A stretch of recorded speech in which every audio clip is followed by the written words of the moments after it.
Di episode ke-197 Swallowed Star kali ini, setelah melewati 6.000 tahun siksaan jiwa yang tak terbayangkan, akhirnya Luo Feng berhasil mengakui Menara Bintang sebagai miliknya.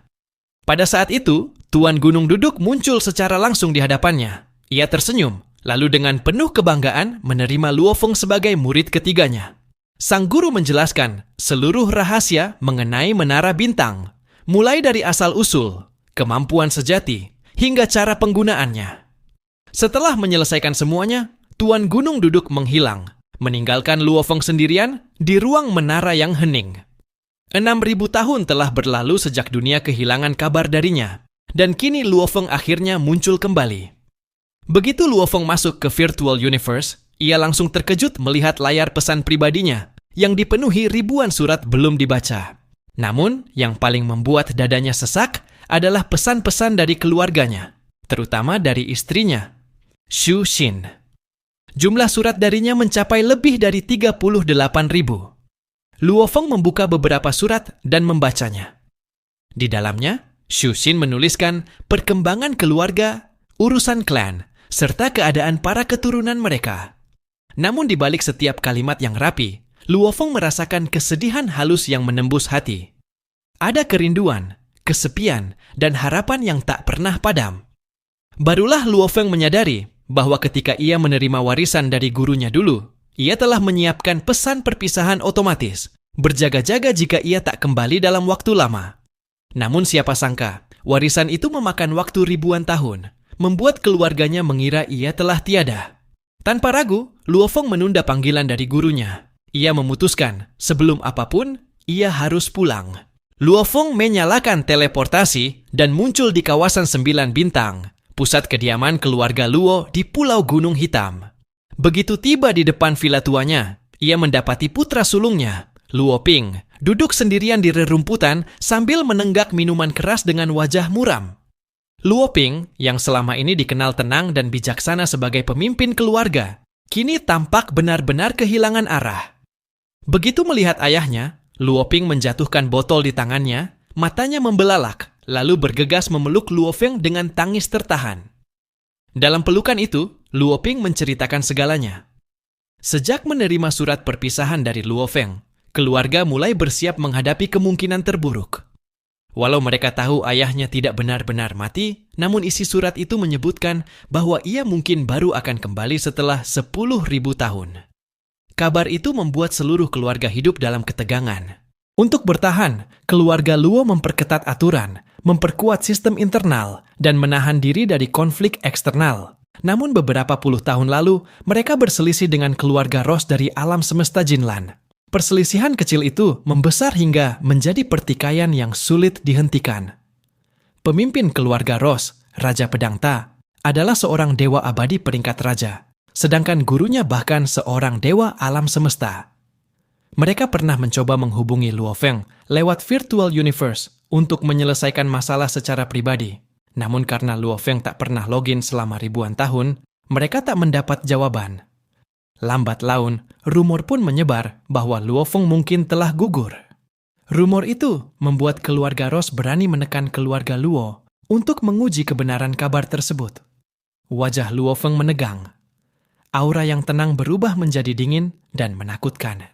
Ia segera memerintahkan Luo Ping membawanya menemui Xu Xin, yang sedang memimpin negosiasi dengan utusan keluarga Ross.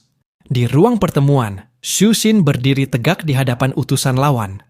Suara mereka penuh arogansi, menuntut keluarga Luo menerima syarat terakhir mereka. Xu Xin tahu, jika ia menyerah sekarang, berarti mengakui bahwa Luo Feng telah mati, dan itu akan membuat semua pihak luar mengincar keluarga Luo. Tepat saat suasana memanas, pintu ruang rapat terbuka perlahan. Semua kepala menoleh. Dari balik cahaya putih teleportasi, Luo Feng melangkah masuk. Aura kuat dan megah yang terpancar dari tubuhnya membuat para utusan Ross hampir tak sanggup berdiri. Dengan suara tenang namun dingin bagai pisau, Luo Feng berkata, "Raja Pedang Ta, seorang dewa abadi berani menekan keluargaku. Siapa yang memberinya keberanian itu? Siapa yang berdiri di belakangnya?" Tak seorang pun berani menjawab. Luo Feng melanjutkan dengan nada tajam, "Sampaikan pada rajamu Aku memberi waktu padanya untuk memberikan penjelasan yang sempurna. Jika tidak, aku akan pastikan nama keluarga Ross hilang dari alam semesta ini. Aura kekuatannya menembus langit, membuat para utusan Ross gemetar ketakutan. Mereka menunduk dalam-dalam, meminta izin mundur, lalu bergegas pergi tanpa berani menoleh. Shusin hanya bisa memandang suaminya dengan mata berkaca-kaca. Ia tersenyum lembut dan berbisik, "Kau akhirnya pulang." Luo Feng mendekat, meraih tangan istrinya, dan mereka berpelukan dalam diam. Tak ada kata yang cukup untuk menggambarkan perasaan setelah perpisahan ribuan tahun. Hanya kehangatan dan air mata yang berbicara. Setelah menenangkan Shusin, Luo Feng mulai membicarakan masalah keluarga Ross. Shusin menjelaskan bahwa selama ini, status mereka sebagai keluarga murid langsung Tuan Kota Kekacauan membuat semua pihak menghormati mereka. Namun sejak rumor bahwa Luo Feng telah gugur menyebar, keluarga Ross mulai berani menekan dan menguji batas. Mereka belum menyerang secara langsung, tapi tekanan diplomatik yang diberikan sudah melampaui batas wajar. Luo Feng mengangguk setuju. Ia berkata bahwa Raja Pedang Ta tidak mungkin berani bertindak sejauh itu tanpa dorongan pihak lain. Ia menduga ada kekuatan ras asing di balik layar yang ingin memastikan apakah ia benar-benar telah mati. Shusin menghela napas. Ia tahu dunia Luo Feng tidak lagi sesederhana rumah dan keluarga. Di balik setiap langkahnya, ada kekuatan besar yang saling bertarung di tingkat kosmos. Tepat saat itu, pesan darurat dari Tuan Kota Kekacauan tiba. Ia memanggil Luo Feng untuk segera datang ke Pulau Petir. Luo Feng berpamitan kepada Shusin lalu pergi ke Pulau Petir. Di dalam istana besar yang diselimuti aliran energi kekacauan, Tuan Kota Kekacauan menatapnya dengan senyum lega. "Kau akhirnya kembali dengan selamat, Luo Feng. 6.000 tahun bukan waktu yang pendek," katanya lembut. Beliau bisa merasakan perubahan luar biasa pada muridnya. Bukan hanya jiwa dan kesadaran yang jauh lebih kuat, tetapi juga penguasaan teleportasi ruang. Sesuatu yang bahkan banyak dewa alam semesta tidak mampu lakukan. Ketika Luo Feng melaporkan bahwa pemahamannya terhadap hukum ruang telah mencapai tingkat mendekati lantai 20 jembatan langit, Tuan Kota Kekacauan menunjukkan ekspresi puas. "Kemajuanmu sudah setara dengan para jenius terbesar sepanjang sejarah umat manusia," ujarnya. "Sekarang, untuk menenangkan rumor di luar sana, pergilah. Taklukkan gunung asal tingkat dewa alam semesta tingkat dunia." Luo Feng menunduk hormat. Matanya berkilat dengan semangat yang telah lama padam, kini menyala kembali. "Baik, Guru. Aku akan membuat seluruh alam semesta tahu Luo Feng belum mati." Jika Luo Feng berhasil menaklukkan gunung asal, hal itu tidak hanya akan mengguncang kekuatan yang diam-diam mengincarnya, tetapi juga membuat ras-ras asing tidak berani bertindak sembarangan. Tuan Kota Kekacauan memberitahukan bahwa ia telah menyiapkan identitas baru bagi Luo Feng, yaitu Raja Sungai Pisau, dengan data dan latar belakang lengkap untuk melindungi identitas aslinya. Setelah Luo Feng menaklukkan gunung asal, ia akan bergabung dengan aliansi Hongmeng menggunakan dua nama berbeda, sebagai Luo Feng dan Raja Sungai Pisau. Ketika membicarakan peningkatan kekuatannya, Tuan Kota Kekacauan bertanya bagaimana Luo Feng mampu menggunakan baju perang milik ras Dewa Api dan bahkan sanggup membunuh seorang dewa abadi peringkat raja. Luo Feng menjelaskan dengan jujur, ia mampu mengenakan baju perang itu karena ketika berada di benua Yanji, ia telah menjadi seorang prajurit hitam dan keberhasilannya membunuh dewa abadi itu berkat kerja sama antara baju perang, sayap Siwu, dan racun mematikan Feimo. Begitu mendengar kata prajurit hitam, ekspresi Tuan Kota Kekacauan yang biasanya tenang langsung berubah. Ia tersenyum lebar dan mengucapkan 3 kali kata "bagus" dengan nada penuh semangat. Ia tahu betapa langkanya seorang prajurit hitam dan betapa besarnya potensi yang tersembunyi di dalamnya. Sejak saat itu, pandangan dan perhatian Tuan Kota Kekacauan terhadap Luo Feng naik ke tingkat yang lebih tinggi. Luo Feng menyadari perubahan sikap gurunya. Biasanya, Tuan Kota Kekacauan sangat tegas dan jarang menunjukkan pujian terbuka. Namun kali ini, beliau begitu gembira hingga tak bisa menyembunyikan rasa bangganya. Hal itu membuat Luo Feng mulai berpikir bahwa menjadi prajurit hitam mungkin tidak hanya berarti peningkatan genetik 10 kali lipat, tetapi juga memiliki makna yang lebih dalam bagi umat manusia. Tuan Kota Kekacauan kemudian menekankan agar Luo Feng merahasiakan identitasnya sebagai prajurit hitam, bahkan dari sekutu terdekat sekalipun. Setelah itu, beliau bertanya, kapan Luo Feng berencana untuk menembus tahap menjadi Dewa Abadi? Luo Feng menjawab bahwa ia belum berniat segera melakukannya. Ia ingin terlebih dahulu menjelajahi rahasia alam semesta, karena sebelum melangkah ke tingkat Dewa Abadi, ia harus menemukan bahan khusus untuk membentuk tubuh ketiga milik Raja Binatang Emas. Jika ia menembus ke tingkat Dewa Abadi terlebih dahulu, kesempatan untuk melahirkan tubuh itu akan hilang selamanya. Tuan Kota Kekacauan memahami alasannya, meskipun beliau menyarankan agar Luo Feng sebaiknya menembus ke tingkat Dewa Abadi lebih dulu demi keselamatan. Dengan kekuatan dan daya tahan yang meningkat, menjelajahi rahasia alam semesta akan jauh lebih aman. Namun Luo Feng menjelaskan bahwa menemukan sisa tubuh makhluk khusus berlevel penguasa dunia sangatlah sulit. Bahan semacam itu tidak ada di dalam gudang harta maupun di aliansi Hongmeng. Dan satu-satunya cara untuk mendapatkannya adalah dengan pergi ke rahasia alam semesta dan mengandalkan keberuntungan. Akhirnya, Tuan Kota Kekacauan hanya berpesan agar Luo Feng berhati-hati dan selalu menilai kekuatannya sendiri sebelum bertindak. Setelah meninggalkan istana gurunya, Luo Feng membawa 2 peti penuh anggur langka menuju kediaman Tuan Zhenyan, salah satu gurunya yang lain. Mereka duduk di pavilion tepi laut, menikmati minuman sambil bercengkerama. Suasana terasa hangat dan penuh tawa. Dalam percakapan, Luo Feng bercerita bahwa ia memperoleh sebuah harta besar di medan perang luar wilayah, sebuah lonceng kuno bernama Zhong Unggu. Ia dengan tulus menanyakan apakah sang guru menginginkannya. Tuan Zhenyan tertawa terbahak-bahak mendengar itu. Ia merasa bangga pada niat baik muridnya, namun menolak dengan lembut. Menurutnya, ia sudah memiliki banyak harta, dan Zhong Unggu tidak sejalan dengan jalur kultivasinya. Ia menyuruh Luo Feng untuk menyimpannya sendiri. Di tengah obrolan, Luo Feng juga menyinggung masalah dengan keluarga Ros dan Raja Pedang Ta yang berani menekan keluarga Luo. Tuan Zhenyan tampak tak terlalu memedulikannya. Ia berkata bahwa Raja Pedang Ta hanyalah seorang dewa abadi baru, dan meskipun gurunya adalah dewa alam semesta, ia pasti tak akan berani menyinggung Luo Feng, murid pribadi Tuan Kota Kekacauan. Keduanya sepakat bahwa peristiwa ini tidak sesederhana tampaknya. Kemungkinan besar, semua itu berhubungan dengan rumor tentang kematian Luo Feng yang menyebar di dunia luar. Tuan Zhenyan menyarankan agar bila diperlukan, Luo Feng tidak perlu ragu menggunakan cara yang keras untuk memberikan peringatan kepada pihak lain. Kadang, hanya dengan menakut-nakuti satu pihak, 100 pihak lainnya akan mundur. Luo Feng kemudian menyebutkan bahwa gurunya, Tuan Kota Kekacauan, telah menyarankan agar ia menaklukkan gunung asal tingkat penguasa dunia untuk menegaskan eksistensinya.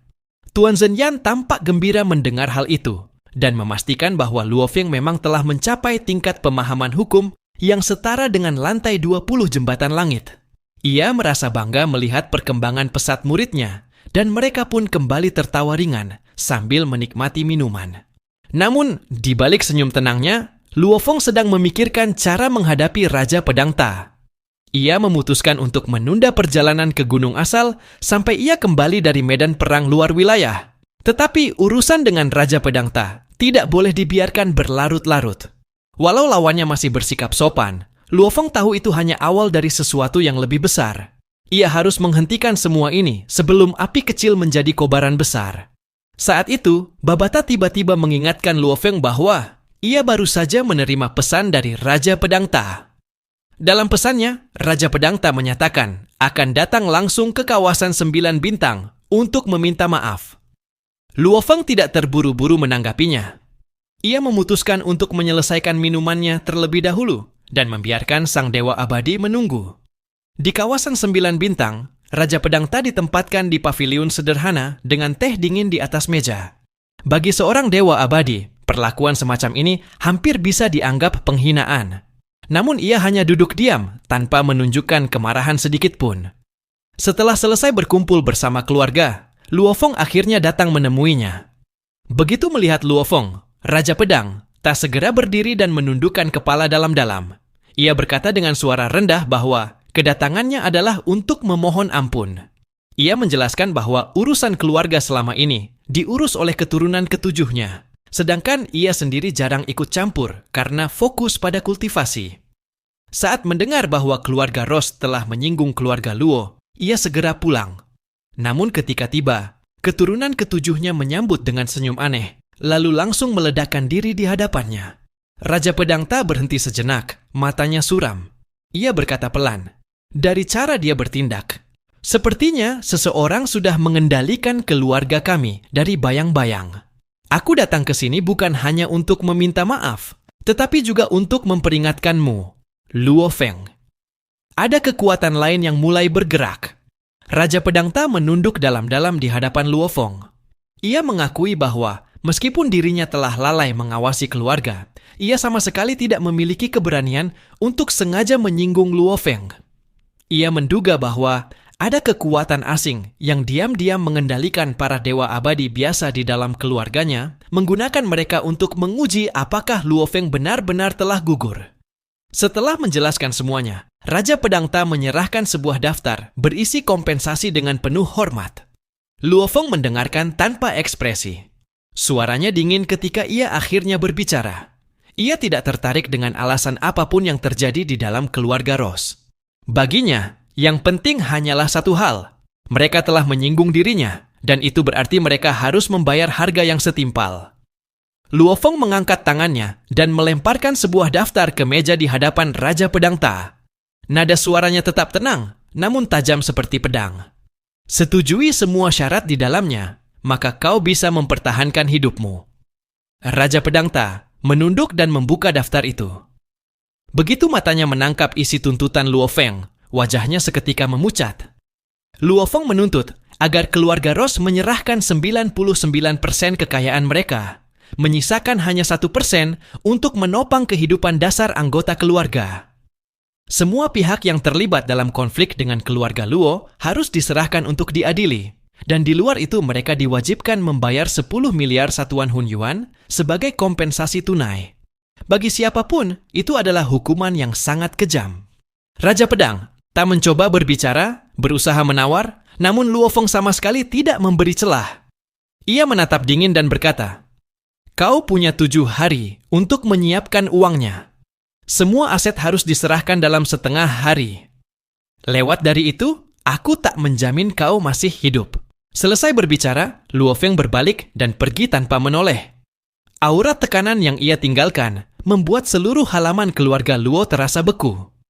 Setelah kembali ke istananya, Raja Pedang Ta duduk termenung di ruang utama keluarga Ross. Rasa sesal dan amarah bercampur di dadanya. Ia menyesal telah membiarkan keluarganya bertindak sesuka hati. Awalnya ia hanya berniat memberi izin pada keturunannya untuk sekadar menguji kekuatan keluarga Luo dengan imbalan keuntungan sebesar 1 miliar satuan Hun Yuan. Namun kini, ia harus membayar harga yang 1000 kali lipat lebih berat. Ia tahu betul, Luo Feng tidak membunuhnya hanya karena ia berada di bawah perlindungan gurunya, sang dewa alam semesta Jinlan. Namun hukuman ekonomi yang dijatuhkan ini sudah cukup untuk menghancurkan fondasi keluarga Ross sepenuhnya. Baginya, kehilangan semua kekayaan mungkin tidak seberapa, tapi kehilangan 10 miliar Hun Yuan tunai sungguh mematikan. Ketika kabar bahwa Luo Feng menuntut hampir seluruh kekayaan keluarga Ross menyebar, dunia virtual universe pun gempar. Semua pihak menilai Luo Feng bertindak sangat tegas, bahkan kejam. Namun di sisi lain, tak satu pun dari mereka yang berani lagi memandang remeh keluarga Luo. Dalam sekejap, nama Luo Feng kembali bergema di seluruh alam semesta manusia. Setelah menenangkan keluarga selama 3 hari di dunia virtual, Luo Feng kembali ke medan perang luar wilayah. Ia berdiri di aula utama Menara Bintang, tempat yang kini sepenuhnya menjadi miliknya. Dengan satu pikiran, ia memanggil salah satu pengikut terkuatnya, Raja Panah Berat, seorang budak jiwa yang setia padanya. Luo Feng bertanya mengenai kabar Raja Formasi Langit, orang yang pernah berkhianat dan menjebaknya. Raja Panah Berat melapor bahwa hingga kini Raja Formasi Langit belum menampakkan diri dan masih hidup dengan identitas tersembunyi. Luo Feng mendengarnya dengan tenang, tanpa terkejut sedikit pun. Ia tahu betapa licik dan berhati-hatinya orang itu.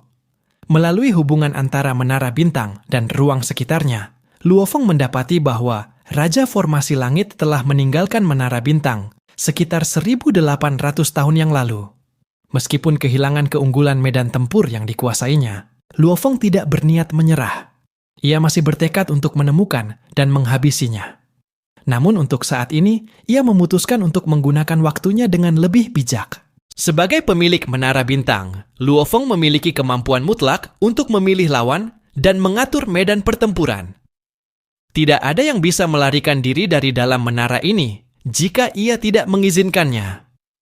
Kondisi ini memberinya kesempatan sempurna untuk menaklukkan jiwa-jiwa kuat lainnya, menjadikannya pengikut baru. Setelah menimbang beberapa target, Luo Feng menetapkan sasaran pertamanya. Seorang penguasa jiwa dari ras iblis yang dikenal dengan nama Raja Gagak Hitam. Ia adalah salah satu dewa abadi terkuat di tingkat puncak, seorang ahli manipulasi spiritual yang sangat ditakuti bahkan di kalangan rasnya sendiri. Di ruang dimensi bersalju yang menjadi wilayah Raja Gagak Hitam, angin dingin berputar disertai kilatan petir. Ia sedang menunggu mangsanya bersama dua sekutu dari ras Qiujiaho. Keduanya juga dewa abadi tingkat puncak. Ketika retakan ruang muncul di udara, sosok bersayap perak dengan baju perang berkilau melangkah keluar dari kehampaan. Raja Gagak Hitam mengangkat kepalanya. Di matanya, tampak bayangan pria itu yang sudah terkenal di seluruh medan perang luar wilayah, Raja Sungai Pisau. Udara di sekeliling mereka bergetar. Kedua pihak saling menatap. Aura mereka bertabrakan di udara. Raja Gagak Hitam menggeram dan memerintahkan kedua rekannya untuk menahan